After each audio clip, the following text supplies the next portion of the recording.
Whose stupid idea was it to go fishing when there was weather warnings for wind and rain? Oh yeah, it was me, wasn't it? Well, I hope you're entertained. Oh, it's going all over the place now. Oh no.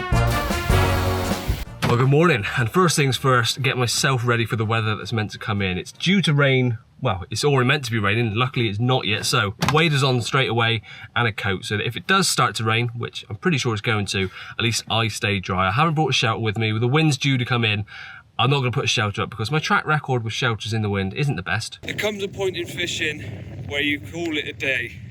So I'm going to stick with waders and a coat for today.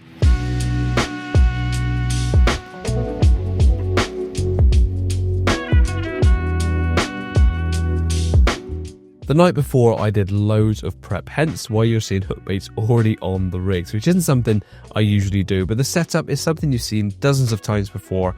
A running lead clip setup to a 5.5-inch Gemini Tidy Boom, and then my Slip D, which is made of a supple braid.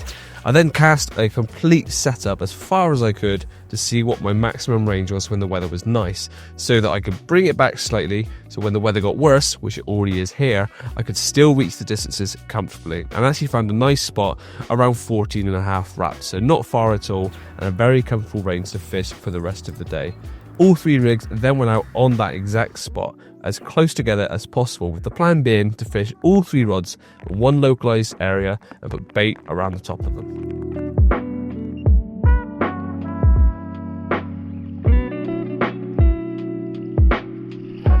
Sweet, we're finally fishing. With all three rods now on the spot, I clipped up the spod rod to the exact same distance, and with me today were two buckets of bait I prepared the day before. One was a dry mix bucket, as you can see here is mainly crumb, chops and loads of maggots, and the other one were boilie only, which have been pre-soaked in a high attract liquid. Now the reason for pre-soaking them is to give them more attraction, but also to soften the baits up and make them easily digestible by the carp. And the reason for the 18mm boilies, which may seem overkill for the winter, is because shearwater has a lot of bream, and I wanted some bait up there that's less likely to be eaten by them and more likely to still be around for the carp that hopefully venture into the swim. I'll also be using quite large hook baits today, which match the 18mm hook bait for the same reason that I only want to catch carp and not bream.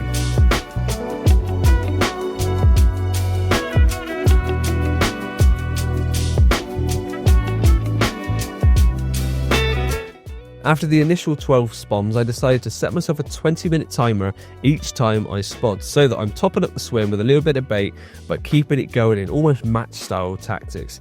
And also, I tipped some of the water from the boilies into the dry mix just to use up some of that high attract liquid and get that crumb to the bottom a bit quicker. I then topped up the boilies with a bit more smart liquid to make them as pungent as possible. Well, for the first time in hours, I'm able to talk to you properly with the main camera because for the time being, the wind has died off, the rain has stopped, I'm soaked through, even with this coat on, I can feel I'm damp underneath. It's been brutal, as you can see, you've been restricted to just the action cam, but I have changed things ever so slightly, because to start with, all three rods went on one spot, which I found, which was nice and clear. Just let that camera turn itself off. And that didn't seem to work. I've just been focusing mainly on the bait application, hence why the buckets are now just sat here ready for every 20 minutes. I was coming along, doing 2 spoms of crumb, 2 spoms of boilie, maybe a bit more if I was feeling like it's just quite a bit of bait out there, but I'm trying to keep the activity in the swim going, a bit of bait trickling in, almost match style as if you keep putting maggots on the spot. So far, that's not paid off, but I'm going to stick with it on these 2 rods. And why I say these 2 rods is because the right-hander I've now moved to complete different area. It's basically a single. I've just put a 3-bait strainer on it in case it landed on a bit of silt. I want to know that bait's still presented. And rather than the slightly larger hook baits that I've been using, I've gone down to quite a small dumbbell wafter, bright yellow. So that's gone out there, covered in smart liquid, and I can actually see a little flat spot, but that could be where the birds are diving as well with someone else's bait. But that is where that one's gone, just out by itself, and hopefully in the deeper water by itself, an opportunist bite might come that way. The left and middle rod are still staying on that main spot. I've got them really, really tight together. I'm going to keep on putting bait in every 20 minutes, which actually I think I'm due to do now, and keep on topping it up. But I have also made another change on one of these rods. I've moved over to a bright yellow wafter on one of those as well. So I've now got one rod on the hook baits that you saw at the very start, which is the large 18mm bottom baits with a trimmed topper of a pink pop-up. And then the other 2, so the outside rods, are now on bright yellow wafters, I think. The yellow wafter might be on the middle. Doesn't really matter.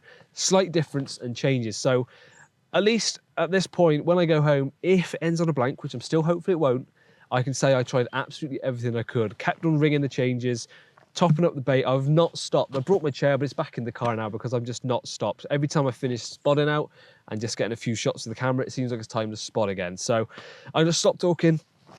Excuse me. I'm going to stop talking, crack open these buckets once again and get a bit more bait and hopefully keep on doing the same process throughout the day. Finally, some fish might show up. There is now a risk of bream with the smaller hook baits. I'm aware of that, but at the moment, a bite's a bite.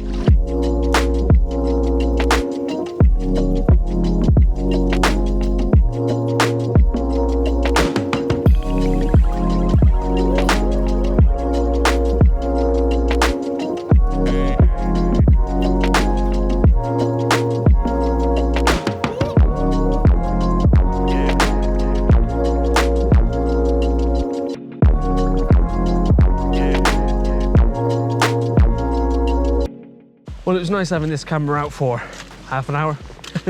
The rain is back and it looks like it's going to be pretty rough again, so you're going back in the car.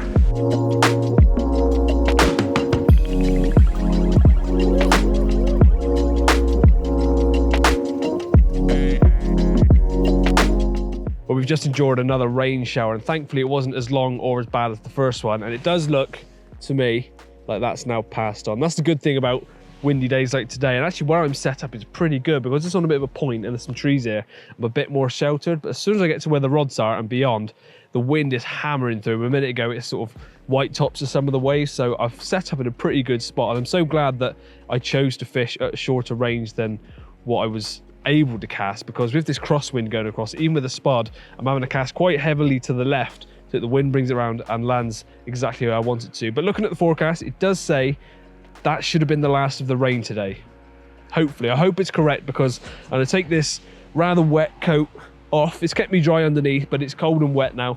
So I'm going to change into a warmer coat and then hit it again with the spod rod. Although it's done nothing so far, I'm going to stick with the method that I was going with today. And let me know in the comment section below, what would you have done on this session? Because I've gone quite heavy with the bait approach, thinking that with the number of fish in here, if they come across you, they're going to be hungry, because I know they slow up in the winter, and I've done a whole videos on using less bait, smaller bait and that. But with this venue, I do know that you can still have really big hits of fish. And I know a lot of you that know this place probably going to say, you should have been on the zigs. And yes, I probably should have done. But in this wind, that would have been rough. So I've gone down one approach. The single hasn't done anything either, which could have been a method to do with all three rods, maybe solid bags. But yeah, let me know, what would you have done in this weather?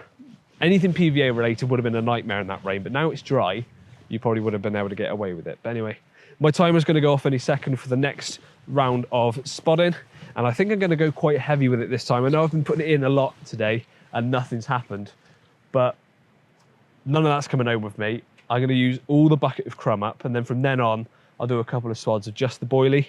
So heavy with the crumb approach. It's stinky, it clouds up the water a bit more. It's full of maggots as well, which again is a winter tactic, and we'll go from there. All my eggs in one basket, and at the moment it seems that that basket was the wrong one. Sorted, ready for the last couple of hours. Now, this isn't a sponsored video, but as I often get asked questions on what bivvy I've got in the background, what bed chair do I use and stuff like that, I'm sure after today's video, standing in that rain so long, there's going to be questions about what coat I'm wearing in those sort of conditions. And that's a Spiro one. I think they do, or at least when I got that coat, they did a brown version, which is the one that I have today, and they also did a camo one.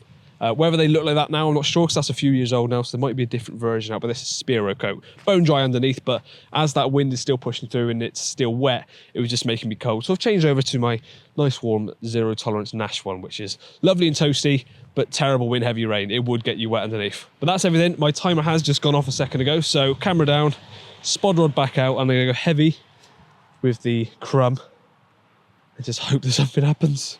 Oh my days, first carp session of the year. I do not want to end on a blank. Right, just in case you give me luck. There you go.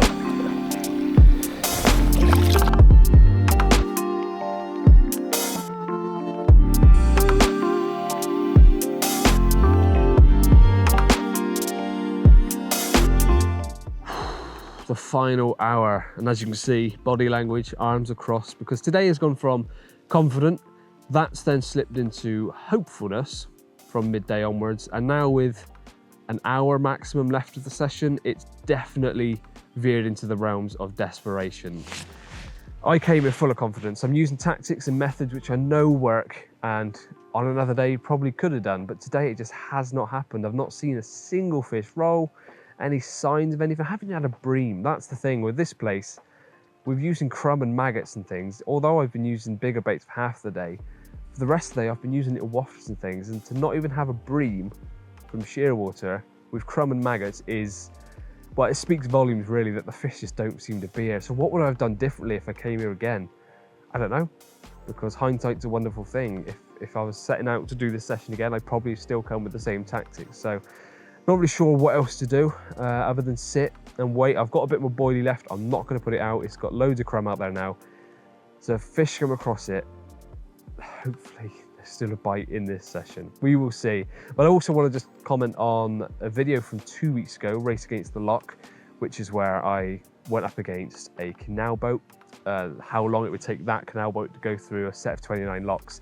I had to catch 4 species of fish and 29 fish to match those number of locks. I won't tell you the outcome because I want you to go back and give it a watch. But the app I was using in that video to document the fish I was catching and the species is the Catch app. So if you haven't got it before or you want to use that, then that's what it's for. There's loads of other features on there like booking your sessions, which I have done for today on here, and also documenting your swims, points and things. I have logged that 14.5 wraps from this swim is a nice clear patch. So I know in the future, not that it's come up trumps with any fish today, but at least now I've learned something from this swim that I wouldn't have done if I hadn't fished it and given it a go today. But I'm going to enjoy watching the sunset from behind me. I'm in the shade and have been all day, but it's starting to light up the opposite bank. It's a beautiful place to spend a day, even when you're not catching anything. So the icing on the cake really would be a fish. And you guys want to see that too, as much as me.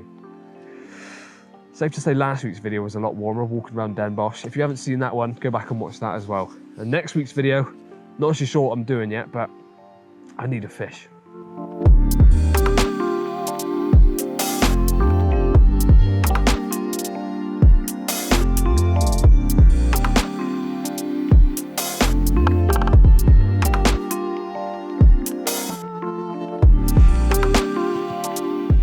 Nothing.